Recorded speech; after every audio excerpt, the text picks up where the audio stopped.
Hello friends, welcome again to ICCE એટલે કે I can crack exam. મિત્રો, રિઝનિંગમાં આગળ વધતા આજે આપણે લોહીના સંબંધો ભાગ 2 આ વિડીયોની અંદર આપણે ચર્ચા કરવી છે. હવે લોહીના સંબંધો ભાગ 1 પહેલા આપણે વિડીયો જોઈ ગયા છીએ, બરાબર છે, જેમાં પહેલા બેઝિક લોહીના સંબંધો માટેની જે બેઝિક થિયરી સમજવાની હતી એની ચર્ચા કરી હતી. આકૃતિ દોરવાના નિયમો, પ્રશ્ન પરથી આકૃતિ કેમ બનાવવી અને ડીકોડ કરીને આન્સર કેમ આપવો વગેરે પ્રશ્નોની ચર્ચા આપણે આગળ થઈ ગઈ છે અને અલગ અલગ પ્રકારના 15 જેવા પ્રશ્નો આપણે ભાગ 1માં સોલ્વ કર્યા. હવે અહીંથી એનાથી આગળના લેવલના દાખલાઓ કે જે થોડાક અલગ પડે છે પહેલા દાખલાઓથી, ભાગ 1ના દાખલાઓથી, એની ચર્ચા આપણે ભાગ નંબર 2માં શરૂ કરવા જવી છે. વન બાય વન આપણે પ્રશ્નો જોઈએ, કેવા કેવા પ્રકારના પ્રશ્નો બ્લડ રિલેશન પાર્ટ 2 એટલે કે લોહીના સંબંધો ભાગ 2માં આપણે જોવાના છે અને એને કઈ રીતે સોલ્વ કરાય એના માટેની ટ્રીક શું છે એ બધી ચર્ચા આપણે સાથે સાથે કરીએ. જો પ્રશ્ન નંબર 16 તમને બોર્ડ ઉપર દેખાય છે, નીચેની વિગતોનો અભ્યાસ કરી આપેલ પ્રશ્નોના જવાબ આપો. એમાં પહેલું સેન્ટેન્સ આપ્યું છે કે a પ્લસ બી એટલે એ બીની માતા છે, a માઇનસ બી એટલે એ બીની બહેન છે, a ક્રોસ બી એટલે એ બીના પિતા છે, a does not equal to B એટલે એ બીની દીકરી છે, a બરાબર બી એટલે એ બીનો ભાઈ છે. તો નીચેના પૈકી કયો વિકલ્પ p એ q ની માસી સૂચવે છે? આ ચારમાંથી કયો વિકલ્પ એવો છે કે જેમાં p જે છે એ q ની માસી થશે? આનો આપણે જવાબ આપવો છે.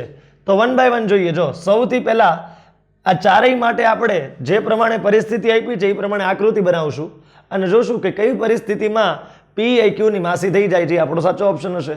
તો સૌથી પહેલું શું છે? p માઇનસ આર પ્લસ ક્યુ. p માઇનસ આર પ્લસ ક્યુ.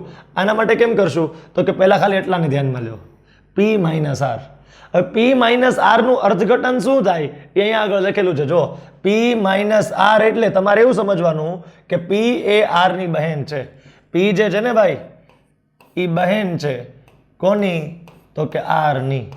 p જે છે એ આર ની બહેન છે, બરાબર છે. ચાલો, p માઇનસ આર એટલે p એ આર ની બહેન છે. ક્લિયર? ઓકે. r પ્લસ ક્યુ. r પ્લસ ક્યુ એટલે r એ ક્યુ ની માતા છે.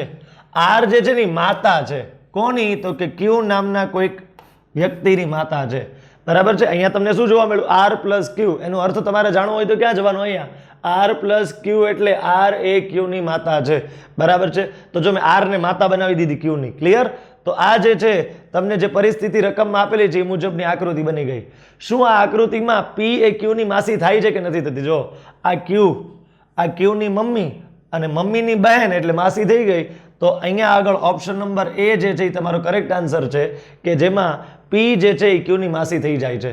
આ જીપીએસસીમાં પૂછાયેલો પ્રશ્ન છે, બરાબર છે, પણ બહુ જ સહેલો, બરાબર છે. આનો જવાબ ઇઝીલી તમે આપી શકો. ખાલી કાંઈ નથી કરવાનું. p માઇનસ આર નો અર્થ શું થાય એ અહીંથી તમારે વિચારવાનું. r પ્લસ ક્યુ નો અર્થ શું થાય તમારે અહીંથી વિચારવાનું. એ બંનેને જોડીને એક ડાયાગ્રામ તૈયાર કરવાનો, આકૃતિ તૈયાર કરવાની અને એના આધારે પ્રશ્નનો જવાબ વિચારવાનો રહે છે. તમે બાકીના 3 વિકલ્પો માટે આકૃતિ બનાવશો તેમાંથી એકમાં મતલબ એવો નહીં થાય કે p એ q ની માસી છે. ક્લિયર? આગળ નીચેની વિગત વાંચીને પ્રશ્ન નંબર 17 થી 19 ના જવાબ આપો. હવે જો આટલી વિગત છે ને એ 17 થી 19 બધા પ્રશ્નોમાં કોમન હશે. આની પછી 18મો દાખલો આવશે ને એમાંથી એટલું તો કોમન જ હશે, બરાબર. 17, 18, 19 એક સાથે 3 પ્રશ્નો પૂછ્યા છે.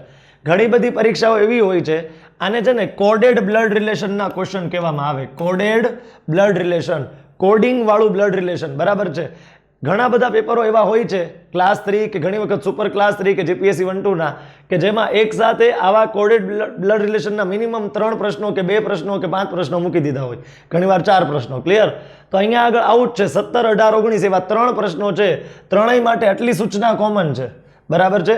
જોજો શું કહેવા માંગે છે હવે પ્રશ્ન એ સમજીએ. જો 17મો પ્રશ્ન, p cross q minus s માટે નીચેના પૈકી શું સાચું છે? p cross q minus s માટે. તો પહેલા આના માટે આપણે આકૃતિ બનાવવી પડશે. કોના માટે? p cross q minus s માટે. તો સૌથી પહેલા આટલાને ધ્યાનમાં લ્યો. તો આને આપણે લખીએ છીએ p cross q. p cross q નો અર્થ શું થાય? p ક્રોસ q એટલે p એ q નો પુત્ર છે. p જે છે ને ભાઈ એ પુત્ર છે કોનો? તો કે q નામના કોઈક વ્યક્તિનો, બરાબર. p જે છે એ પુત્ર છે કોનો? તો કે q નામના કોઈક વ્યક્તિનો. આટલું તો ક્લિયર હશે તમને. અચ્છા, પી ક્રોસ ક્યુ, પી એ ક્યુનો પુત્ર છે. પછી હવે શું આવશે ત્યાંથી આગળ ક્યુ માઇનસ એસ, એનો અર્થ શું થાય અહીંયાથી સમજો. ક્યુ માઇનસ એસ એટલે ક્યુ એ એસ ની પત્ની છે. ક્યુ જે છે ને એ પત્ની છે કોની, તો કે એસ ની.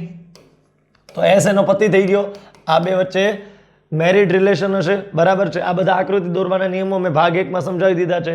હવે તો નીચેના પૈકી શું સાચું છે એવું પૂછ્યું છે આપણને. નીચેના પૈકી શું સાચું છે? એસ એ ક્યુ ની પત્ની છે. શું અહીંયા એસ પત્ની છે ક્યુ ની? ના ના, એસ ક્યુ નો પતિ છે. તો આ રોંગ છે. એસ એ પી ના પિતા છે. એસ જે છે એ પી ના પિતા છે. યસ, અહીંયા દેખાય છે જો આ પી, આ પી ના મમ્મી અને આ પી ના પપ્પા. તો પી ના પિતા કોણ છે? તો કે એસ છે, એ ચોખ્ખું દેખાય છે. પી એ ક્યુ ની પુત્રી છે. પી જે છે એ ક્યુ નો પુત્ર છે. આ પણ ખોટું થઈ ગયું. ક્યુ એ પી ના પિતા છે. ક્યુ જે છે એ પી ના પિતા નથી, માતા છે. આ પણ ખોટું થઈ ગયું. એટલે ઓપ્શન નંબર બી જે છે એ તમારી આકૃતિ મુજબ સાચો પડે છે. 1 by 1 આગળ વધીએ. જો આટલી કોમન સૂચનાઓ છે, ફરીથી કહું છું, આટલી સૂચનાઓ બધી કોમન છે, સમજજો. આટલું કોમન જ છે. હવે અહીંથી પ્રશ્ન શરૂ થયો. T minus S cross B minus M. થોડુંક લાંબુ કર્યું છે હવે એણે. આના માટે નીચેના પૈકી કયું સાચું નથી, આ ખાસ સાચું વાંચજો. સાચું નથી પૂછ્યું છે, સાચું છે નથી પૂછ્યું, સાચું નથી પૂછ્યું છે, એટલે આપણે ખોટો જવાબ આપવાનો છે, બરાબર છે. તો પેલા ટી માઇનસ એસ, તો ટી માઇનસ એસ એટલે ટી એ એસ ની પત્ની છે. તો ટી જે છે એ પત્ની છે કોની? તો કે એસ ની. તો એસ એનો પતિ થઈ ગયો ને આ બે વચ્ચે મેરિડ રિલેશન થઈ ગયું. ટી માઇનસ એસ થઈ ગયું. Okay, S cross B. શું કરવાનું છે? S cross B. તો એસ ક્રોસ બી એટલે એસ એ બી નો પુત્ર છે, બરાબર છે. એસ જે છે એ બી નો પુત્ર છે એટલે બી નામની કોઈ વ્યક્તિ ઉપર હશે. એસ જે છે એ બી નો પુત્ર છે. એસ ક્રોસ બી થઈ ગયું. બી માઇનસ એમ. બી માઇનસ એમ એટલે બી એ એમ ની પત્ની છે. બી જે છે ને એ પત્ની છે કોની? તો કે એમ નામના પાત્રની પત્ની છે. એટલે એમ એનો પતિ થઈ ગયો. આ બંને પણ મેરિડ રિલેશનમાં છે, બરાબર છે. સંબંધ ધરાવે છે પતિ પત્નીનો. હવે બી માઇનસ એમ થઈ ગયું. બી એ એમની પત્ની છે. ઓકે, હવે અહીંયાથી આગળ વધીએ આપણે. તો નીચેના પૈકી શું સાચું નથી એવું પૂછ્યું છે આપણને. હવે શું સાચું નથી એ સમજવું હોય આપણે તો એક એક ઓપ્શન વિચારીએ. બી એ એસ ની માતા છે એવું કહી શકાય? આ એસ, આ એસ ની માતા બી કહી શકાય? હા, એની ઉપરની જનરેશનમાં છે એટલે માતા છે. એટલે આ વિધાન સાચું છે. આપણે તો ખોટું વિધાન પકડવાનું છે, સમજો છો. એમ એ બી ના પતિ છે. એમ જે છે એ પતિ છે કોના? બી ના. આ વિધાન પણ સાચું છે. તો આ આપણો જવાબ નથી. આપણો જવાબ ખોટું વિધાન છે. ઓકે, ટી એ એસ ની પત્ની છે. ટી જે છે એ એસ ની પત્ની છે. હા, ટી પત્ની જ છે ને એસ ની, ચોખ્ખું દેખાય છે. યસ, આ પણ સાચું છે. તો વધ્યો આ જ ખોટું હશે. એકવાર વાંચી લઈએ. એસ એ બી ની પુત્રી છે. શું એસ જે છે એ બી ની પુત્રી છે? ના, પુત્ર છે ભાઈ. એટલે આ વિધાન આપણો સાચો ઓપ્શન છે. ખરેખર વિધાન ખોટું છે. આપણને ખોટું વિધાન જ પૂછ્યું હતું એટલે એ આપણો ડી ઓપ્શન જે છે એ તમારો સાચો કરેક્ટ આન્સર થશે. ક્લિયર? ચલો આગળ વધીએ છીએ. આ વિગત ઉપરથી આ છેલ્લો 19મો પ્રશ્ન જો. Z cross T minus S cross U plus B. આને હજી લાંબુ કરી નાખ્યું. જો હજી લાંબુ કરી નાખ્યું. આ આકૃતિમાં યુ એ ઝેડ માટે શું થાય? ઝેડ માટે યુ નો સંબંધ શું થાય એ પૂછ્યો છે. તો ચાલો પેલા Z cross T. Z cross T એટલે ઝેડ એ ટી નો પુત્ર છે. ઝેડ જે છે એ પુત્ર છે કોનો? તો કે ટી નો. આટલી વસ્તુ ક્લિયર હોવી જોઈએ. ઝેડ ક્રોસ ટી, ઝેડ એ ટી નો પુત્ર છે. ટી માઇનસ એસ, ટી એ એસ ની પત્ની છે. ટી માઇનસ એસ નો અર્થ શું છે? ટી એસ ની પત્ની છે. ટી પત્ની છે કોની? તો કે એસ ની. તો એસ એનો પતિ થઈ ગયો અને આ બે વચ્ચે મેરિડ રિલેશન થઈ ગયું. ઓકે, ટી માઇનસ એસ થઈ ગયું. હવે S cross you. S cross you. S A you know પુત્ર છે. એસ જે છે એ પુત્ર કોનો છે ભાઈ? યુ નામના કોઈક વ્યક્તિનો પુત્ર છે એસ. એસ ક્રોસ યુ એટલે એસ એ યુ નો પુત્ર છે. You plus P. You plus પી એટલે યુ એ પી ની પુત્રી છે. યુ એ પી ની પુત્રી છે એવું કીધું છે. તો યુ જે છે એ પી ની પુત્રી છે. ઓહો, તો હવે આકૃતિ સમાતી નથી. ઉપર દોરું છું. પી ની પુત્રી છે એ યુ છે, બરાબર છે. એકવાર ફરીથી અહીંયા દોર નાખું છું. ઝેડ છે, બરાબર. એની ઉપર અહીંયા ટી માઇનસ છે, બરાબર છે. એની સાથે અહીંયા એસ પ્લસ છે. અહીંયા બે વચ્ચે મેરિડ રિલેશન છે. એની ઉપર અહીંયા યુ માઇનસ છે અને એની ઉપર પી છે. ક્લિયર? આવું કંઈક તમને ક્વેશ્ચનમાં આપેલું છે. ઓકે, આવી કંઈક પરિસ્થિતિ તમને રકમમાં આપેલી છે. હવે વિચારો આમાં યુ એ ઝેડ માટે શું થાય? યુ નામની વ્યક્તિ જે છે એ ઝેડ માટે કોણ થાય? તો આ ઝેડ પોતે છે, બરાબર. ટી જે છે એ ઝેડની માતા છે, આ એના પિતા થાય ને એના દાદી થાય. તો સાચો આન્સર છે દાદી. શું સાચો આન્સર છે? દાદી. જોઈ લો, યુ જે છે એ ઝેડ માટે દાદી થાય છે. આ ઝેડના પપ્પા અને પપ્પાના મમ્મી એટલે દાદી થઈ ગયા. તો યુ એ ઝેડ માટે કોણ છે ભાઈ? દાદીનો સંબંધ ધરાવે છે. તો 19માં આન્સર આવશે બી. ક્લિયર છે? 19માંનો આન્સર થશે બી. ચલો આગળ વધો. અહીંથી આગળ આ પ્રશ્નનો જવાબ વિચારો.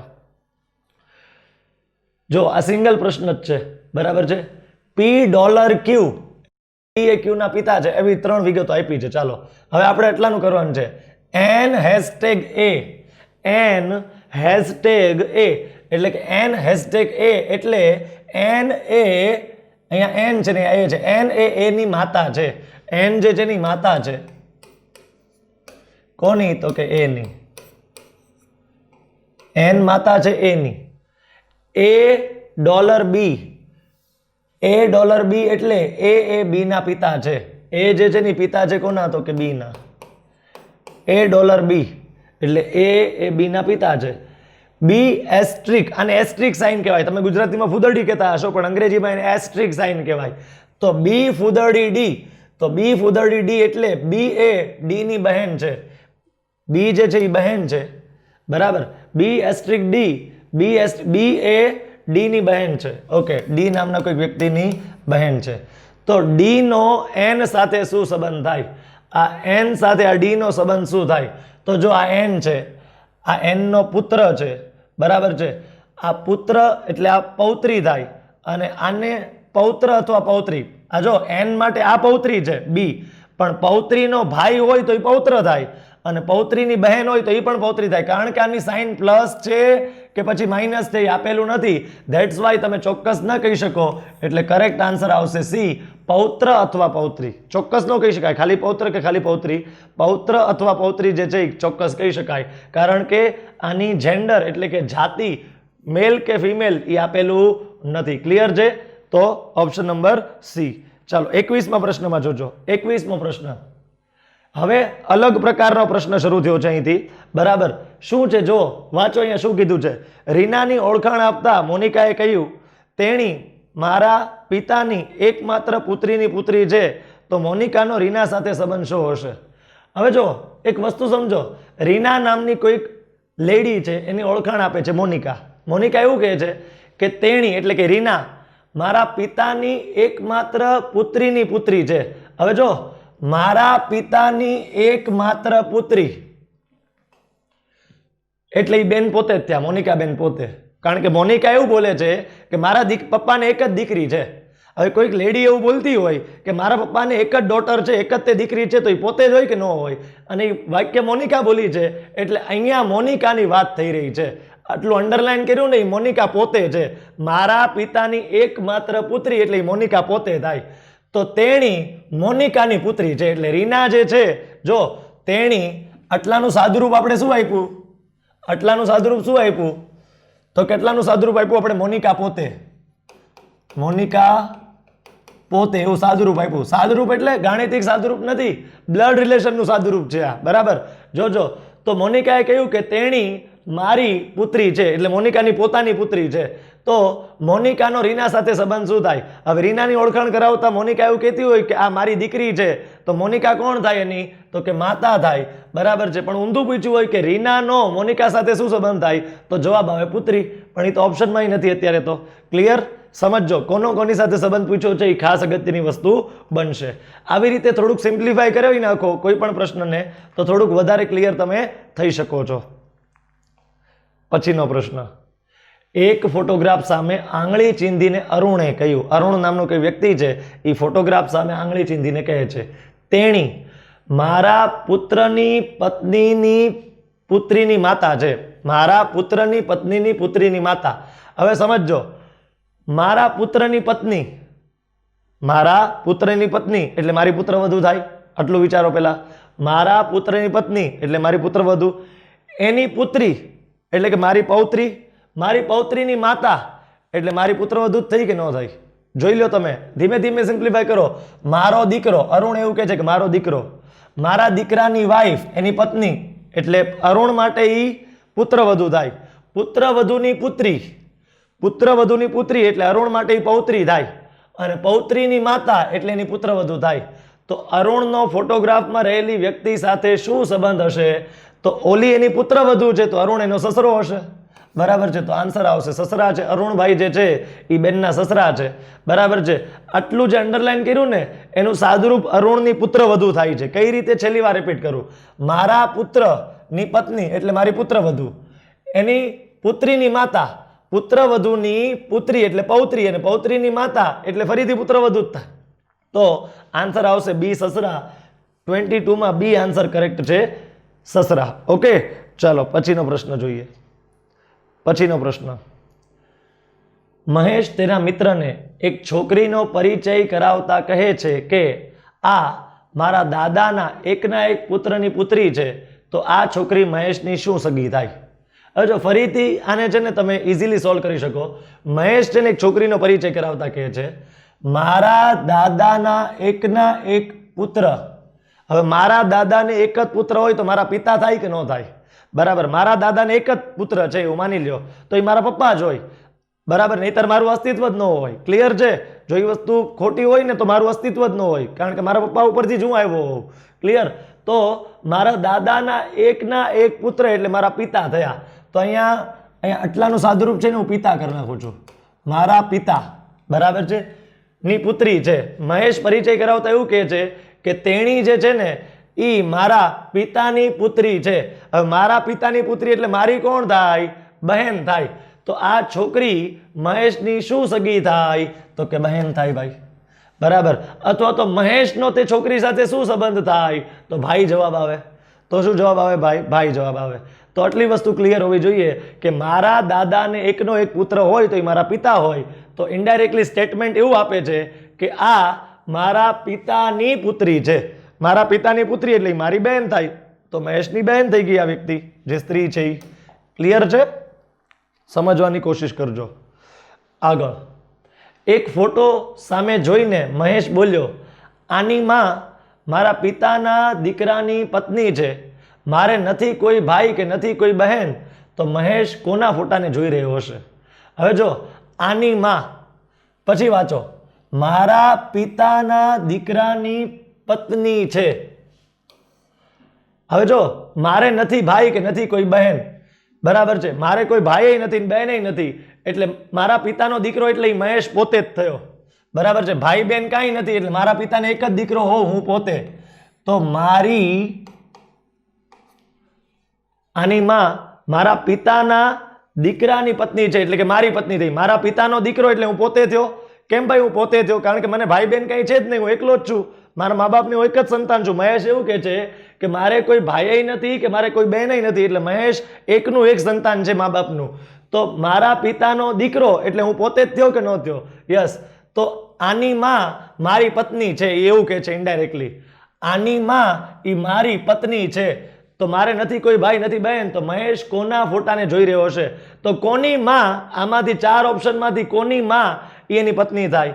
તો જો તો તેના કાકાની માં એ કઈ એની પત્ની ન થાય. એના પિતરાઈ ભાઈની જે માં હોય એની પત્ની ન થાય. એના ભત્રીજાની માં તેની પત્ની ન થાય. પણ એના પુત્રની જે માં હશે એ મહેશની પત્ની થશે. તો આન્સર જે છે એ ઓપ્શન એ થશે. બરાબર છે. કદાચ પુત્રી હોત ને તોય આન્સર આવી જાત. બરાબર છે. પુત્ર અથવા પુત્રી કાંઈ પણ આન્સર આવી શકે. અત્યારે તો પુત્ર છે. બરાબર છે. એક ફોટાની સામે જોઈને મહેશ બોલ્યો. તો મેલ ફિમેલ કાંઈ સ્પષ્ટતા નથી. તો આનો આ MCQ પુત્રની જગ્યાએ પુત્રી કરીને મૂકી દઉં તો એ પણ આન્સર સાચો પડી શકે છે. ઓકે, તો આવી રીતે થોડુંક વિચારતા શીખો. આગળ, એક મહિલા એક પુરુષની ઓળખાણ આપતા કહે છે કે તે પુરુષના ભાઈના પિતા મારા દાદાના એકમાત્ર દીકરા છે. તો એ મહિલા તે પુરુષ સાથે કયો સંબંધ ધરાવે છે? હવે જો મહિલા પુરુષની ઓળખાણ કરાવે છે કે તે પુરુષના ભાઈના પિતા. હવે જો કોઈ પણ વ્યક્તિના ભાઈના પિતા એટલે એના પિતા જ થયા. તો તે પુરુષના ભાઈના પિતા, તો ભાઈના શબ્દની શું જરૂર છે? તે પુરુષના પિતા એમ કહું તો ન હાલે. એના ભાઈને લાવવાની શું જરૂર છે? કારણ કે એના ભાઈનો જે પિતા હશે એ જ એનો પિતા હોય. તો ભાઈ શબ્દની શું જરૂરિયાત છે તમને? નથી ને જરૂરિયાત કાંઈ. તો તે પુરુષના પિતા મારા દાદાના એકમાત્ર દીકરા છે. મારા દાદાને એક જ દીકરો હોય ને ભાઈ તો એ મારા પિતા થાય. એ મારા પિતા છે. મારા પિતા છે એવું થાય. કારણ કે મારા દાદાને એક જ દીકરો છે, એ તો મારા પપ્પા જ હોય, બીજું તો કોઈ હોઈ ન શકે. તો એ મહિલા તે પુરુષ સાથે કયો સંબંધ ધરાવે છે? તો પહેલી જે મહિલા છે એ પુરુષ સાથે શું સંબંધ ધરાવે? આખો વાક્ય વાંચો. ઓળખાણ આપતા કહે છે, એક મહિલા પુરુષની ઓળખાણ આપતા કહે છે, તે પુરુષના પિતા એ મારા પિતા છે. તો એ મહિલા એ પુરુષ સાથે શું સંબંધ ધરાવે છે? બરાબર છે, તે પુરુષના પિતા એ મારા પિતા છે. તો અમે બે શું હોઈએ? તો કે ભાઈ બહેન હોઈએ. તો મહિલા એ પુરુષ સાથે શું સંબંધ ધરાવે છે? ભાઈ બહેનનો સંબંધ ધરાવે છે. તો જ બેનો પિતા સમાન હોય ને. ભાઈ બહેન હોય તો જ પિતા સમાન હોય. અને આમાં પિતા સમાન દેખાય છે ચોખ્ખું. તે પુરુષના પિતા એ મારા પિતા છે એવું ચોખ્ખું કહે છે એ. બરાબર છે, એના જે પપ્પા છે એ જ મારા પપ્પા છે એવું ચોખ્ખું કહી દીધું છે એણે. પણ ડાયરેક્ટ નથી કીધું. તમે આટલાને સિમ્પ્લિફાય કરો કે મારા દાદાના એકમાત્ર દીકરા એટલે મારા પિતા થાય, અને તે પુરુષના ભાઈના પિતા એટલે એના પિતા જ થયા. એ પુરુષના જ પિતા થયા. એ પુરુષના ભાઈના પિતા એ એના પુરુષના જ પિતા થયા. ક્લિયર છે? વચ્ચે ભાઈને લાવવાની જરૂર જ નહોતી અહીંયા આગળ. ક્લિયર થાય છે ભાઈ? તો અહીંયા જવાબ આવશે ડી, બહેન. બહેન જે છે એ કરેક્ટ આન્સર થયો. નેક્સ્ટ, નરેશનું કહેવું છે આ છોકરી મારી માતાના પૌત્રની છે. હવે મારી માતાનો પૌત્ર એટલે શું થાય એટલું કયો? મારી માતાનો પૌત્ર એટલે મારો દીકરો ન થયો? હે ભાઈ, મારા મમ્મીનો પૌત્ર એટલે મારો દીકરો થયો. તો મારા પુત્ર એવું લખીએ અહીંયા. મારા પુત્રની, આને ભૂલી જાઓ. બરાબર. તો નરેશનું કહેવું છે કે આ છોકરી મારા પુત્રની પત્ની છે. તો નરેશ તે છોકરી સાથે શું સગપણ ધરાવે? હવે નરેશ નામનો કોઈ વ્યક્તિ એવું બોલે છે કે આ છોકરી છે ને એ મારા પુત્રની પત્ની છે. તો નરેશ એનો સસરા હોય. શું ફરક પડે યાર આમાં? તો આમાં તો શું ટફ બનાવી શકે એ લોકો. પણ મેં કીધું એમ, આવી રીતે જે તમને ગૂંચવવા માટે લાંબુ લાંબુ કર્યું હોય ને એનું તમારે સાદુરૂપ આપવાનું. સાદુરૂપ બોલે તો ગણિતની ભાષામાં નહીં, બ્લડ રિલેશન, લોહીના સંબંધોની ભાષામાં સાદુરૂપ આપવાનું. તો કોઈ પ્રોબ્લેમ થાય એવું છે નહીં. તમે આસાનીથી વિચારી શકશો આ બધી વસ્તુઓને. હવે જો મેં તમને અગાઉ પણ જણાવ્યું હતું, ચેપ્ટર શરૂ કર્યું હતું ત્યારે પણ, મોટાભાગના પ્રશ્નો આપણે પૂછાયેલા જ લેવા છે. રિઝનિંગની પ્રેક્ટિસ વધુમાં વધુ પૂછાયેલા પ્રશ્નોની કરો તો જ વધારે સારું રહે. બરાબર. ધારો કે ગયા વર્ષે કોન્સ્ટેબલનો પેપર હતો. બરાબર છે, 35 માર્કનું રિઝનિંગ આવ્યું હતું. બરાબર છે, 35 માંથી 6 કે 7 માર્કની સિરીઝ હતી. એ 6 સિરીઝ એવી હતી કે જે અગાઉને કોઈને કોઈ પરીક્ષામાં પૂછાઈ ગયેલી હતી. એક જ સિરીઝ ખાલી એવી હતી કે જે અગાઉ એકેય પરીક્ષામાં નહોતી પૂછાણી ને એ પાછી ગ્રેસ હતી. એ પાછી ગ્રેસ મળેલી સિરીઝ હતી. એ સિરીઝનો માર્ક ગ્રેસ મળ્યો હતો. બરાબર. બાકીની બધી સિરીઝ જે પૂછાયેલી હતી એ ઓલરેડી પહેલા બીજી કોઈક પરીક્ષામાં પૂછાયેલી હતી જ તે. અને ઘણા બધા પ્રશ્નો એવા હોય. ગયા વિડીયોમાં મેં તમને દેખાડ્યા હતા 2 થી 3 પ્રશ્નો. દરેકમાં જવાબ મામા આવતો હતો. બરાબર ને? એક જ પ્રશ્ન હતો ને પૂછવાની રીત ખાલી અલગ અલગ હતી. તો રિઝનિંગમાં જેટલા તમે પૂછાયેલા પ્રશ્નોની વધુમાં વધુ પ્રેક્ટિસ કરો તો તમને વધુમાં વધુ કોન્ફિડન્સ આવતો હોય છે. જો શું કહે છે, આ પણ પૂછાયેલો પ્રશ્ન છે. માતા અને દીકરી રક્ષાબંધનના દિવસે તેના ભાઈને રાખડી બાંધવા માટે રાહ જુએ છે. ગાડીમાંથી 2 જણ આવ્યા. માતાએ તેના ભાઈને રાખડી બાંધી, દીકરીએ તેના ભાઈને રાખડી બાંધી.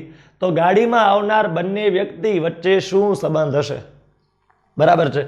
તો આને તમે મૌખિકે વિચારી શકો છો. બરાબર છે. પણ હું તમને આવી રીતે બતાવું તો આ છે માતા, આ છે એની પુત્રી. હવે પુત્રી કોને રાખડી બાંધે છે? એના ભાઈને. અને માતા કોને રાખડી બાંધે છે? આના ભાઈને. આ માતાનો ભાઈ એની પેઢીમાં આવે, પુત્રીનો ભાઈ પુત્રીની પેઢીમાં આવે. પુત્રી અને એનો ભાઈ બે એક જ જનરેશનમાં હોય. માતા અને એનો ભાઈ પણ એક જ જનરેશનમાં હોય. તો આ વ્યક્તિ અને આ વ્યક્તિ વચ્ચે શું રિલેશન છે એવું કયો? તો આ કોઈક ભાઈ છે, આ એની બહેન છે, આ એની માતા છે. માતાનો ભાઈ એટલે મામો થયો. તો આના માટે આ મામો થયો. તો આના માટે આ શું થશે? ભાણો થશે. તો મામા ભાણેજનો સંબંધ છે. ક્યાં આમાં ટફ છે? બરાબર. તમે વિચારો ને કે તમારી મમ્મીના ભાઈ અને તમારી બહેનના ભાઈ બે વચ્ચે શું રિલેશન છે? બરાબર છે. તમે એક પુરુષ હો તો એવું વિચારો કે ભાઈ તમારા મમ્મીના ભાઈ અને તમારી સગી બહેનના ભાઈ એટલે કે તમે પોતે જ થશો. તો અમારી વચ્ચે શું રિલેશન છે? અથવા તમે કોઈ સ્ત્રી છો, તમે કોઈ લેડી છો, તો તમે એવું વિચારો કે તમારા મમ્મીના ભાઈ અને તમારા ભાઈ વચ્ચે શું રિલેશન છે? બરાબર છે. તમારે જોવાનું શું છે કે મા દીકરીના ભાઈ વચ્ચે શું સંબંધ છે? મમ્મીનો ભાઈ અને દીકરીનો ભાઈ એ બે વચ્ચે અંદરો અંદર શું સંબંધ હોય? તો કે મામા ભાણિયાનો સંબંધ હોય. ઇઝી પ્રશ્ન. નેક્સ્ટ, હવે જો આ પ્રશ્ન છે ને ઘણી બધી વખત પૂછાયેલો પ્રશ્ન પણ છે અને કન્ફ્યુઝ કરે એવો પણ પ્રશ્ન છે. જો શાળાની ભાણેજની ફોઈ એ સગપણમાં શું થાય? બરાબર છે. આ પ્રશ્ન થોડોક વિચારવા જેવો છે. પહેલા છે ને મારે આટલાનું ખાલી સાદુરૂપ આપવું છે. તમે જો મને ખાલી આટલાનો જવાબ આપી દો, બરાબર, ખાલી આટલાનો જવાબ જો તમે મને આપી દેતા હો, શાળાની ભાણેજ કોણ થાય? હવે તમે જો મેરીડ હો ને તો તમે તમારા શાળાની ભાણેજ વિશે વિચારો, બરાબર. અથવા તો જો તમે મેરીડ ન હો તો તમારા ધ્યાનમાં કોઈ પણ એક એવું મેરીડ માણસ હોય જેના બધા સગાવાલાને તમે ઓળખતા હો તો એના ભાણેજ વિશે વિચારો. કારણ કે આનો ખબર તમને હોવી જોઈએ કે આપણા શાળાની ભાણેજ એ આપણી કોણ થાય. કોઈ પણ વ્યક્તિના શાળાની ભાણેજ એ કોણ થાય? બરાબર છે. કોઈ પણ વ્યક્તિના શાળાની ભાણેજ એની શું થાય? તો જો હું તમને કહું, ધારો કે હું પોતાની રીતે વિચાર કરું કે મારા શાળાની ભાણેજ મારી કોણ થાય, પહેલા આટલું મારે વિચારવું છે. જો તમે થોડું બ્લડ રિલેશન તમારું સ્ટ્રોંગ હશે તો તમે આનો આન્સર છે ને મૌખિક પણ આપી શકો છો, પણ હું થોડી ગણતરી કરીને બતાવું છું કે શાળાની ભાણેજ એટલાનું મારે સાદુરૂપ આપવું હોય બ્લડ રિલેશનની દ્રષ્ટિએ તો કેમ અપાય? તો અહીંયા હું છું, હું પોઝિટિવ છું, બરાબર. અહીંયા હશે મારી પત્ની, બરાબર છે. આ મારી પત્ની છે, બરાબર. આ એનો ભાઈ હશે એટલે મારો શાળો થયો હે ને ભાઈ? શાળાની ભાણેજ. હવે જો આ મારો શાળો છે, આ મારી પત્ની છે, હું છું. મારા શાળાની ભાણેજ કોણ થાય? મારા શાળાની ભાણેજ મારા શાળાની બહેન. અચ્છા, અહીંયા આગળ જે છે એ આ સાઇન નહીં આવે, અહીંયા મેરિડ રિલેશન નહીં આવે ને. આ મારી પત્ની અને મારા શાળા વચ્ચે રિલેશન નહીં હોય, મેરિડ અહીંયા મારી અને મારી પત્ની વચ્ચે હશે. તો જો શાળો અને પત્ની ક્લિયર છે. હવે જો શું કહેવા માંગે છે, શાળાની ભાણેજ, આ શાળો છે, આ શાળાની બહેન થાય. મારી પત્ની હોય ને એ મારા શાળાની બહેન થાય, બરાબર. ભાણેજ એટલે મારી પત્નીની દીકરી, આ એની ભાણેજ થઈ. કોની? તો કે આના માટે આ ભાણેજ થઈ. પણ એ મારા માટે કોણ થાય? તો કે મારી પત્નીની દીકરી છે, બરાબર છે. એ કોણ છે? મારી પત્નીની દીકરી છે. તો આ વ્યક્તિ જે છે એ મારા શાળા માટે ભાણેજ થઈ, કારણ કે એની બહેનની દીકરી છે એટલે એ શાળા માટે કોણ થઈ? ભાણેજ થઈ. પણ મારા માટે એ શું થઈ? તો કે મારી પુત્રી થઈ, મારી દીકરી થઈ. શું થઈ ભાઈ? મારી દીકરી થઈ. તો શાળાની ભાણેજ એટલે દીકરી થાય, પેલા એટલી ખબર પડવી જોઈએ, બરાબર. માની લો તમે મેરીડ હશો ને તો તમે તમારી રીતે વિચારી શકશો. તમે તમારો શાળો વિચારો ને એની ભાણેજ કોણ થાય વિચારો એટલે તમને ખબર પડી જાય, બરાબર. મેરીડ નહીં હો તો પછી તમને આવી રીતે વિચારવાની જરૂરિયાત રહેશે. ક્લિયર? ચાલો, તો આટલાનો આન્સર મને મળી ગયો છે. શું મળ્યો છે? તો કે દીકરી, મારી દીકરી. તો હવે શાળાની દીકરીની ફોઈ એ સગપણમાં શું થાય? હવે એટલું વિચારો. શાળાની દીકરીની ફઈ, બરાબર. મારા શાળાની દીકરીની ફઈ. તો હવે ફરીથી વિચારું, જો આટલાનો આન્સર દીકરી કઈ રીતે આવ્યો એ ખબર પડી ગઈ ને પહેલા? જો ન પડ્યો હોય તો પાછળ વિડીયો કરીને ઝડપથી જોઈ લો. આનો આન્સર દીકરી કઈ રીતે આવ્યો? હવે વિચારો, શાળાની દીકરીની ફઈ, તો આ હું છું, આ મારી પત્ની છે, આ મારો શાળો છે જે મારી પત્નીનો ભાઈ થાય, અને અહીંયા મારી અને મારી પત્ની વચ્ચે આ રિલેશન હશે, બરાબર. અને અહીંયા જે છે એ મારી દીકરી છે જે મારા શાળાની ભાણેજ થાય. ઓકે, હવે શાળાની દીકરીની ફોઈ. હવે શાળા નહીં તો એક દીકરી છે, મારા શાળાને એક દીકરી છે, બરાબર છે. એની ફઈ કોણ થાય? આની ફઈ કોણ થાય? શાળાની દીકરીની ફઈ. આ શાળાની દીકરી થયા, જો તો શાળાની દીકરી આને કહેવાય, આ કહેવાય. એની ફઈ કોણ થાય? તો ફઈ એટલે શું થાય? આપણા પપ્પાના મમ્મી. તો આના પપ્પા અહીંયા છે ને એના મમ્મી આ છે, એ મારી પત્ની થાય ભાઈ. કોણ થાય? મારી પત્ની થાય. મારા શાળાની દીકરીની ફઈ મારી પત્ની થાય. જો તમે તમારા લાઈફમાં તમારા શાળા કે એની દીકરી કે તમારી વાઈફ આ બધાને લઈને વિચારો તો થોડુંક ઝડપથી વિચારી શકો, પણ દરેકને આવી પરિસ્થિતિ કદાચ ન પણ હોય તો એ આકૃતિ બનાવીને પણ વિચારી શકે છે. ફરીથી રિવાઇઝ કરાવું છું. આટલાનો આન્સર દીકરી આવ્યો એ પહેલા સમજાવી દીધું હતું. શાળાની દીકરીની ફઈ, શાળાની દીકરી એની ફઈ કોણ થાય? તો આ દીકરી છે, એના પપ્પા એ મારો શાળો થાય, અને એની ફઈ જે છે પપ્પાની બહેન એ આની ફઈ થાય. આના માટે આ કોણ થાય? તો કે ફઈ થાય. આના માટે આ કોણ થાય? ફઈ. એ મારા માટે કોણ છે? તો કે પત્ની છે મારી. તો આન્સર આવ્યો પત્ની. સરસ પ્રશ્ન હતો, બરાબર. વિચારવો પડે એવો પ્રશ્ન. જો આ રીતે જીપીએસસી નો પ્રશ્ન, તારી સાસુ અને મારી સાસુ માં દીકરી થાય છે તો મારી અને તમારી વચ્ચે શું સંબંધ હોય?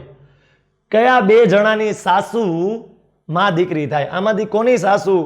શું આની સાસુ નાની સાસુ પુત્રવધુ માં દીકરી થાય, આની સાસુ માં દીકરી થાય, કે આની સાસુ અને આની સાસુ માં દીકરી થાય, કે આની સાસુ અને આની સાસુ માં દીકરી થાય. 4 ઓપ્શનમાંથી એવો ઓપ્શન સિલેક્ટ કરો કે જે બંનેની સાસુ લેવામાં આવે તો એ બે માં દીકરી થતી હોય. હવે પુત્રવધુની સાસુ, બરાબર, તમારા ઘરમાં કોઈક એક પુત્રવધુને એના સસરાને ધ્યાનમાં લ્યો, બરાબર છે. કોઈક એક પુત્રવધુ હશે તમારી ફેમિલીમાં અને તમારા ફેમિલીમાં કોઈક એના સસરાય હશે, એ પુત્રવધુ હશે તો એના કોઈક સસરા હશે. હવે પુત્રવધુની સાસુ અને એના સસરાની સાસુ, બરાબર છે, બે માં દીકરી થઈ જશે. ઓપ્શન એ જ કરેક્ટ આન્સર છે. પુત્રવધુની સાસુ, બરાબર છે, અને એના સસરાની સાસુ, બરાબર છે, એ બે માં દીકરી થઈ જશે. તમે અહીંયા રિલેટ કરી શકવા જોઈએ. મેં તમને શરૂઆતમાં કીધું હતું અમુક પ્રશ્નોમાં તમે પોતાની જાતને ત્યાં મૂકીને વિચારી શકવા જોઈએ, એ કમ્પલસરી છે, બરાબર છે. આની પણ આકૃતિ બનાવી શકાય, આની પણ આકૃતિ બનાવી શકાય. ધારો કે આ હું છું, બરાબર છે, આ મારા પિતા છે, બરાબર છે, આ મારી માતા છે. જો આ મારે દોરીને એટલે સમજાવવું પડે છે કે અમુક લોકોને આમાંય ખબર નહીં પડે, બરાબર. જોજો, આને સમજવાની કોશિશ કરજો. હું છું, બરાબર. હવે હું પોઝિટિવ, અહીંયા આગળ હશે મારી પત્ની, એ નેગેટિવ, બરાબર. આ દરેક મેલ પોતે વિચારી શકે. ફિમેલ હોઈએ તોય ઘડીક વાર માટે આપણે મેલ માની લઈએ છીએ, બરાબર. હવે જો, હવે આ છે ને એ ઘરની પુત્રવધુ થાય, આ ઘરની શું થાય? પુત્રવધુ. આ એના સસરા થાય. મારા પપ્પા છે એ મારી પત્નીના સસરા થાય. આમાં તો કોઈને ડાઉટ નથી, દરેક વ્યક્તિ આવું વિચારી શકે પોતપોતાની રીતે. ઓકે, હવે શું કહે છે? બેયની સાસુની વાત કરવાની છે. હવે આની માટે સાસુ કોણ થાય? આની સાસુ તો કે આ આવડી, જો સ્ટાર કર્યો છે ને, એની સાસુ થાય. આ મારી પત્ની છે, આ હું છું, તો આ મારા મમ્મી થાય, પણ મારી પત્ની માટે એ સાસુ થાય. તો આના સાસુ, પુત્રવધુના સાસુ અહીંયા છે, પણ આના સાસુ આની ઉપર હશે. જેમ મારી માતાની માતા હશે, એટલે કે મારી નાની, એ મારા પપ્પાની સાસુ થશે. મારી નાની, મારા મમ્મીની તે મમ્મી, બરાબર છે, મારા નાની, એ આની શું થાય? તો કે મારા પપ્પાની સાસુ થાય. તો જો આ સસરાની સાસુ અને આ પુત્રવધુની સાસુ બે માં દીકરી થાય છે કે નથી થતા? જોઈ લો, બે માં દીકરી થાય છે, બરાબર છે. જો હું તમને હજી કહું છું, જો તમે પોતાની જાતે રિલેટ કરી શકો ને તો બહુ બેસ્ટ રહે, બરાબર. આ બધામાં સમય વેડફાય, બરાબર છે. તમે પોતાની ફેમિલીને ધ્યાનમાં રાખીને આગળ વધી શકો તો વધારે સારું રહે, બરાબર. આ ઘરની પુત્રવધુ છે, આ ઘરના સસરા છે. સસરાની સાસુ આ થાય અને પુત્રવધુની સાસુ આ થાય, બે માં દીકરી છે, જોઈ લો. તો આ જીપીએસસીમાં પૂછાયેલો પ્રશ્ન હતો. જો થોડુંક મગજ ચાલતું હોય તો આપણે ઝડપથી આનો આન્સર આપીએ કે જો આ ફરીથી આ પ્રકારના પ્રશ્નો તમને બહુ દેખાતા હશે, બરાબર છે. RS અગ્રવાલ કે પછી કોઈ પણ રેફરન્સ બુકો તમે લઈ લો સેન્ટ્રલ ગવર્મેન્ટ લેવલની, બરાબર છે, જે હાઈ લેવલની, જેમાં મેથ્સ રિઝનિંગ થોડુંક હાઈ લેવલનું પૂછાતું હોય, એવા પ્રકારની બુકમાંથી આ પ્રશ્નો તમને મળશે. તમે કોની માના બાપના દીકરા? તમે જો ને આમાંથી કોની માના બાપના દીકરા તમે થાવ? પહેલા લઈ લો ભત્રીજો. તમારા ભત્રીજાની માં એટલે તમારી ભાભી થઈ, વિચારો. તમારા ભત્રીજાની માં એટલે તમારી ભાભી થઈ. અચ્છા, ભત્રીજાની માં એટલે ભાભી, ભાભીના બાપા અને એનો દીકરો હું ન થાવ ભાઈ, એ મારા ભાઈનો સાળો થાય, બરાબર. હું એનો દીકરો ન થાવ. ક્લિયર? તો આ તો ઓપ્શન સાચો છે જ નહીં, બરાબર છે. પિતા માટે વિચારો, પિતા માટે તમારા પિતાની માં એટલે કે તમારા દાદી થયા, દાદીના પપ્પા, ઓહો ક્યાં વાત પહોંચી, એનો દીકરો, તો એ આપણે યારે કઈ રિલેશન નથી એને, બરાબર છે. એ તો કંઈ આપણે પોતે થવાના નથી. હવે ભાણેજ ઓપ્શન હોય તો ઠીક છે, બાકી એક પણ નહીં. તમારા ભાણેજ, ભાણેજની માં, તમારા ભાણિયાની માં અથવા તો ભાણીની માં એટલે તમારી બહેન થઈ. બોલો, તમારા ભાણેજની માં કોણ થઈ? તો કે તમારી બહેન થઈ. એના પપ્પા એટલે તમારા પપ્પા થયા, તમે એના દીકરા છો, તો તમારો ભાણેજ જે છે એની માના બાપના દીકરા તમે થાવ, બરાબર છે. તમે તમારા ભાણેજની માની બાપના દીકરા થશો. ક્લિયર છે? વિચારો, ભાણેજની માં એટલે બહેન, બહેનના પપ્પા એટલે મારા પપ્પા, ને મારા પપ્પાનો દીકરો હું છું. ક્લિયર? તો એ સાચો જવાબ થશે. ક્લિયર છે? હવે એવું ન કહેતા અમુક બહેનો કે સર અમે તો, અમારા માટે તો આ શબ્દ સાચો નથી, તો અમારે તો એક પણ નહીં ટીક કરવાનું. એવું નથી ભાઈ, બરાબર છે. તમે કોના દીકરા થાઓ એટલે તમારે પોતાને મેલ માની લેવું પડે થોડીક વાર માટે. ક્લિયર? ચાલો આગળ વધીએ છીએ. હવે જો આ પ્રશ્ન ખાસ સમજજો. જો વિધાન 1, વિધાન 2 અને વિધાન 3 કંઈક આપેલા છે. ઉપરોક્ત વિધાનો પરથી ડી ને કેટલા બાળકો છે તે જાણવા માટે કેટલા વિધાનોનો ઉપયોગ થશે? આપણે જાણવું છે કે ડી ને કેટલા બાળકો છે. આ પ્રશ્નનો જવાબ આપણે જાણવો છે. એ જાણવા માટે આમાંથી કયો કયો વિધાનની જરૂર પડશે? શું ખાલી વિધાન 1 અને 2 પરથી આનો જવાબ મળી શકે ખરા? શું વિધાન 2 અને 3 ખાલી આપ્યા હોય તો આપણને આનો જવાબ મળી શકે ખરા? શું ત્રણેય વિધાન આપવા પડે કે આ 3 વિધાનો આપ્યા છે તોય તે આપણને ખબર નહીં પડે કે ડી ને કેટલા બાળકો છે? ખરેખર આ બ્લડ રિલેશન ને માહિતીની પર્યાપ્તતા ચેપ્ટર સાથે કનેક્ટ કર્યો છે. પર્યાપ્તતા એટલે કે ડેટા સફિશિયન્સી. આપણે અંગ્રેજીમાં નથી કહેતા આટલું સફિશિયન્ટ છે, આટલું ઘણું છે, આટલું ઇનફ છે. તો આપણે ડી ના બાળકો કેટલા છે જાણવા માટે આમાંથી કેટલા વિધાનો ઇનફ છે, સફિશિયન્ટ છે, પર્યાપ્ત છે, આમાંથી કયા કયા વિધાનો પર્યાપ્ત છે, ઇનફ છે જાણવા માટે કે ડી ને કેટલા બાળકો છે એવું પૂછ્યું છે આપણને. શું ખાલી વિધાન 1 અને 2 પરથી આનો જવાબ મળી શકે કે ખાલી 2 અને 3 પરથી, કે ત્રણેય જોઈએ કે ત્રણેય આપેલા છે તોય ન મળે? જોઈએ આપણે પહેલા છે ને ખાલી વિધાન 1 અને 2 નો ઉપયોગ કરીને જોઈએ ડી ને કેટલા બાળકો છે આપણને એમાંથી ખબર પડે છે કે નથી પડતી? વિધાન 1 અને વિધાન 2 પર્યાપ્ત છે આ પ્રશ્નના જવાબ શોધવા માટે? હા કે ના? જો વિધાન 1 અને 2 પરથી આપણને જવાબ મળી જતો હોય કે ડી ને આટલા બાળકો છે તો ઓપ્શન એ સાચો આન્સર થાય. જો ખાલી વિધાન 1 અને 2 પરથી ખબર પડતી હોય કે ડી ને કેટલા બાળકો છે તો ઓપ્શન એ સાચો જવાબ થાય. જો નહીં થાય તો આગળના ઓપ્શનો માટે વિચારશું. પહેલા આના માટે વિચારો. વિધાન 1 અને વિધાન 2. એના પિતાને 3 બાળકો છે. એ અહીંયા છે એના પિતા, એને બાળકો છે 3. એના પિતાને 3 બાળકો છે. ક્લિયર છે? ઓકે. એ અને ઈ ની માતા પી છે.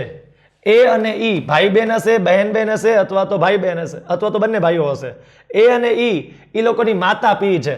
હવે એ અને ઈ ના પિતા અહીંયા છે, એની પત્ની જે હશે એની માતા થઈ ગઈ. જોઈ લો, એ અને ઈ આ એના પિતા થયા અને આ એની માતા થઈ ગઈ પી. તો શું આટલી આકૃતિને આધારે ડી ને કેટલા બાળકો છે ખબર પડશે ખરા તમને? વિધાન 1 નો ઉપયોગ થઈ ગયો આમાં અને વિધાન 2 નો ઉપયોગ આમાં કર્યો આપણે આકૃતિમાં. તો વિધાન 1 અને 2 પરથી એટલી આકૃતિ બની. બરાબર. શું હવે આટલી આકૃતિ પરથી જાણી શકાય કે ડી ને કેટલા બાળકો છે? એલા ડી જ નથી. જોવો ને, હજી સુધી ડી જ નથી મળ્યો આપણને. ડી મળે તો એને કેટલા બાળકો છે ખબર પડે ને. તો એટલું તો પાકું થઈ ગયું કે વિધાન 1 અને 2 તો પર્યાપ્ત છે જ નહીં ડી ને કેટલા બાળકો છે જાણવા માટે. સ્ટેટમેન્ટ 1 અને સ્ટેટમેન્ટ નંબર 2 એ સફિશિયન્ટ નથી આ ક્વેશ્ચનનો આન્સર ફાઇન્ડ કરવા માટે. ડી ને કેટલા બાળકો છે એ પ્રશ્નનો જવાબ શોધવા માટે પહેલું અને બીજું વિધાન પર્યાપ્ત નથી. હજી કંઈક આપો. તો હવે ત્રણેય વિધાન સાથે જોઈએ, કારણ કે વિધાન 1 અને 2 પરથી આકૃતિ દોરેલી છે. તો વિધાન 3 માટે તેમાં એડિટિંગ કરી નાખીએ. તો વિધાન 1 નો ઉપયોગ થઈ ગયો છે, 2 નો ઓલરેડી થઈ ગયો છે. હવે વિધાન 3 ને ત્યાં એડ કરીએ તો ડી અને પી ના લગ્નની તારીખ 25 ઓગસ્ટ છે. ઘણાને વિચિત્ર લાગશે કે લગ્નની તારીખ આપવાની શું જરૂર છે? ભાઈ તારીખનું કામ નથી, એટલું સમજો ખાલી કે ડી અને પી ના લગ્ન થઈ ગયા છે. તો ડી અને પી ના લગ્ન થયા હોય તો આ બે વચ્ચે મેરિડ રિલેશન હોય કે ન હોય? બરાબર છે. અહીંયા વચ્ચે કયું રિલેશન હશે મિત્રો? તો કે મેરિડ રિલેશન હશે. અહીંયા ફૂદડી વચ્ચે આવશે, પતિ પત્નીની ફૂદડી ક્યાં આવશે? વચ્ચે. અને આ ફિમેલ છે એટલે માઇનસ આવશે. કઈ નિશાની આવશે મિત્રો? તો કે માઇનસ. તો જો ડી અને પી ના લગ્ન થઈ ગયા છે, ઇનડાયરેક્ટલી એવું કહેવા માંગે છે ડી અને પી ના લગ્નની તારીખ 25 ઓગસ્ટ છે. ધેટ મીન્સ ડી અને પી ના લગ્ન થઈ ગયા છે. હવે તમને ખબર પડે ખરા કે ડી ને કેટલા બાળકો છે? હા સર, હવે ખબર પડે. 1, 2 અને 3 ટોટલ 3 બાળકો છે ડી ને. તો વિધાન 1, 2 અને 3 ત્રણેય વિધાન આવશ્યક છે, જરૂરી છે આ પ્રશ્નનો જવાબ શોધવા માટે. ખરેખર આ બ્લડ રિલેશન નો કહેવાય અને ડેટા સફિશિયન્સી ચેપ્ટર કહેવાય. આગળ આપણે ક્લાસ 1-2 લેવલે આની ચર્ચા કરશું. ઘણા બધા આવા 10-15 પ્રશ્નોની ચર્ચા કરશું કે આવા પ્રકારનો જીપીએસસી 1-2 માં પ્રશ્ન પૂછાણો હોય તો તમે આનો જવાબ કઈ રીતે આપી શકો છો. આવી રીતે ડેટા સફિશિયન્સીના અલગ અલગ 2-3 કોન્સેપ્ટોને મિક્સ કરીને પ્રશ્નો પૂછ્યા હોય. અહીંયા કેમ ડેટા સફિશિયન્સીમાં બ્લડ રિલેશનનો કોન્સેપ્ટ મિક્સ કર્યો, એવી રીતે 2-3 કોન્સેપ્ટ ભેગા કર્યા હોય. બરાબર છે. તો અહીંયા ડી ને કેટલા બાળકો છે જાણવું હોય તો ત્રણેય વિધાનો જોઈએ. આ ત્રણમાંથી જો એકેય વિધાન તમે ન આપો ને તો આનો જવાબ ન મળે તમને કે ડી ને કેટલા બાળકો છે. તો ત્રણેય વિધાનો આવશ્યક છે, જરૂરી છે આ પ્રશ્નનો જવાબ શોધવા માટે. તો મિત્રો અહીંયા આગળ આપણું બ્લડ રિલેશન ચેપ્ટર જે છે એ પૂર્ણ થયું. બરાબર છે. અલગ અલગ પ્રકારની દરેક વેરાયટી કવર કરી આપણે. સૌથી પહેલા બેઝિક શીખ્યા, થિયરી શીખ્યા, ત્યારબાદ આપણે શીખ્યા કે ભાઈ આકૃતિ કઈ રીતે દોરાય અને ડીકોડ કઈ રીતે કરાય, આ ABCD વાળો આખું ફેમિલી આપેલું હોય એને દોરાય કઈ રીતે, બરાબર છે. આખી લાંબી પઝલ ટાઈપનો ક્વેશ્ચન હોય, નીચે 3-4 પ્રશ્નો આપ્યા હોય એની પ્રેક્ટિસ કરી, કોડેડ બ્લડ રિલેશનની પ્રેક્ટિસ કરી, આંગળી ચીંધીને કહે છે વાળા પ્રશ્નોની પ્રેક્ટિસ કરી, બરાબર છે. પોતાની જગ્યાએ દાખલામાં મૂકીને જોવાનું હોય એવા પ્રકારના પ્રશ્નોની પ્રેક્ટિસ કરી, અને છેલ્લે આ GPSC નો પ્રશ્ન ડેટા સફિશિયન્સીને આધારે બ્લડ રિલેશન કઈ રીતે મિક્સ થાય એની પ્રેક્ટિસ કરી. બ્લડ રિલેશનમાં કોઈ પણ પ્રકારનો પ્રશ્ન બાકી રહેતો નથી. દરેકે દરેક વસ્તુ કવર કરાવી છે. મેક્સિમમ વેરાયટીના પ્રશ્નો જે છે આપણે કવર કરવાની કોશિશ કરી છે, અને આગળના પ્રકરણોમાં તે જ પ્રમાણે આપણે કામ કરવાનું છે. કોઈ પણ પ્રકરણ હાથમાં લઈએ એટલે એમાંથી જેટલું પૂછાઈ શકે એવું હોય કે પૂછાઈ ગયું હોય એ દરેકની ચર્ચા કરી લેવી છે, જેથી કરીને તમને કોઈ પણ પ્રકારનો આગળની એક્ઝામમાં ઓછામાં ઓછી મુશ્કેલી પડે ને તમે બીજા લોકો કરતાં વધુમાં વધુ સ્કોર કરી શકો. તો મિત્રો આપણે આ લેક્ચરમાં અહીંયા સુધી રાખશું. નેક્સ્ટ લેક્ચરમાં રિઝનિંગના નવા પ્રશ્નો સાથે, નવા ચેપ્ટર સાથે ફરીથી મુલાકાત કરશું. આ વિડીયો જો તમને ગમ્યો હોય તો તમારા વધુમાં વધુ મિત્રો સુધી આ વિડીયો પહોંચાડો, શેર કરો, લાઈક કરો, તમારી કોમેન્ટ આપો, બરાબર છે. અને ચેનલને જો સબસ્ક્રાઇબ ન કરી હોય તો સબસ્ક્રાઇબ કરો. Thank you.